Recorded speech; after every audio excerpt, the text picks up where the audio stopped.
स्वागत। आज हम राजेश अग्रवाल की किताब 10 जीवन बदलने वाली योग्यताएं इसकी एक हिंदी समीक्षा पर बात कर रहे हैं। और ये समीक्षा एक काफ़ी दिलचस्प बात कहती है कि आजकल डिग्री से ज़्यादा ज़रूरी शायद सही हुनर हैं, योग्यताएं हैं। बिल्कुल बिल्कुल। और इस समीक्षा का जो निचोड़ है वो यही है कि ये सिर्फ किताबी बातें नहीं हैं, ये वो व्यवहारिक क्षमताएं हैं, मतलब जो आज की तेज दुनिया में आगे बढ़ने के लिए चाहिए ही चाहिए। स्रोत इसे एक तरह का एक्शन प्लान भी कह रहा है। Action plan. तो चलिए इस एक्शन प्लान को थोड़ा खोलते हैं, है ना। समीक्षा में 10 योग्यताओं का जिक्र है।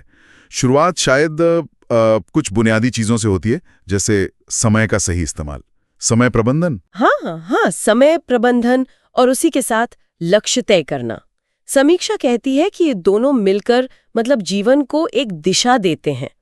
छोटे हासिल किए जा सकने वाले लक्ष्य बनाना और फिर उन लक्ष्यों को पाने के लिए अपने समय को साधना। और इसी से जुड़ा हुआ है सकारात्मक रवैया रखना, क्योंकि सोच का असर तो पड़ता ही है कामों पर। हाँ, ये तो एकदम नींव जैसी बातें लग रही हैं। लेकिन समीक्षा इन्हें आपस में जोड़ती कैसे है? जैसे प्रभावी संचार, कम्युनिकेशन स्किल्स का जिक्र है इसमें। हाँ बिल्कुल है। और यहाँ ये दिलचस्प हो जाता है कि ये चीजें कैसे एक दूसरे पर असर डालती हैं। प्रभावी संचार मतलब अपनी बात साफ और असरदार तरीके से कहना। ये ना सिर्फ आपके रिश्ते बेहतर बनाता है, बल्कि स्रोत तो ये भी कहता है कि ये कहीं ना कहीं नेतृत्व क्षमता, लीडरशिप की तरफ पहला कदम भी हो सकता है। अच्छा। हाँ, जब आप अपनी बात सही ढंग से रखते हैं तो लोग आपको सुनते हैं, है ना। आप एक तरह से उदाहरण बनते हैं। हाँ, ये कनेक्शन समझ आता है। मतलब अच्छा कम्युनिकेशन, बेहतर टीम वर्क और फिर शायद लीडरशिप की जमीन तैयार करता है। और फिर इसके बाद शायद निर्णय लेने की क्षमता आती होगी। समीक्षा इस पर क्या कहती है? Decision making. सही। समीक्षा निर्णय लेने को एक बहुत अहम मोड़ मानती है, मतलब सही वक्त पर सोच समझकर फैसला लेना। और इसी के साथ पता है क्या जोड़ा गया है? धन प्रबंधन, फाइनेंशियल मैनेजमेंट। हाँ, पैसा सिर्फ कमाना ही नहीं, उसे संभालना, सही जगह खर्च करना, निवेश करना, इसे भी एक जरूरी हुनर बताया गया है भविष्य के लिए। तो पर्सनल मैनेजमेंट से लेके फाइनेंशियल मैनेजमेंट तक ये तो काफी कवर करता है। और आजकल की भागदौड़ में तनाव, स्ट्रेस भी तो एक बड़ा मुद्दा है। क्या समीक्षा तनाव प्रबंधन पर भी बात करती है? हाँ, करती है। तनाव प्रबंधन का जिक्र है। अपनी एनर्जी बनाए रखने के लिए ये जरूरी है।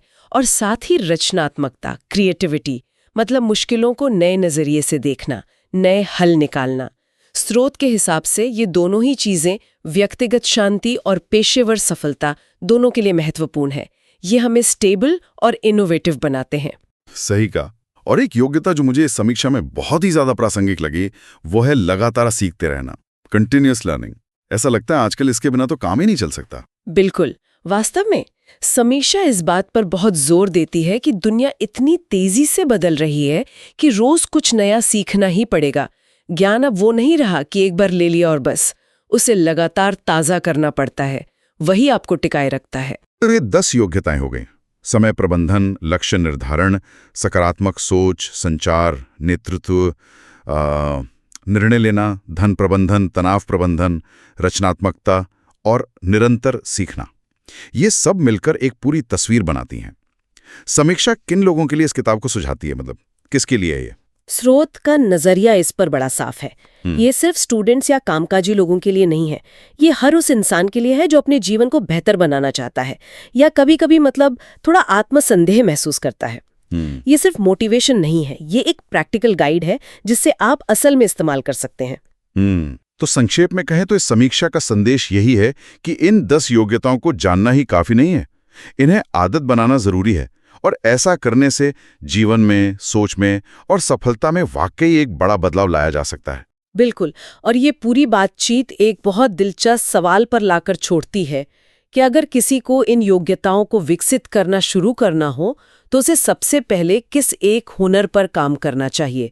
कौन सी वो एक योग्यता है जो शायद बाकी सबके लिए एक मजबूत नींव का काम कर सकती है? इस पर सोचा जा सकता है।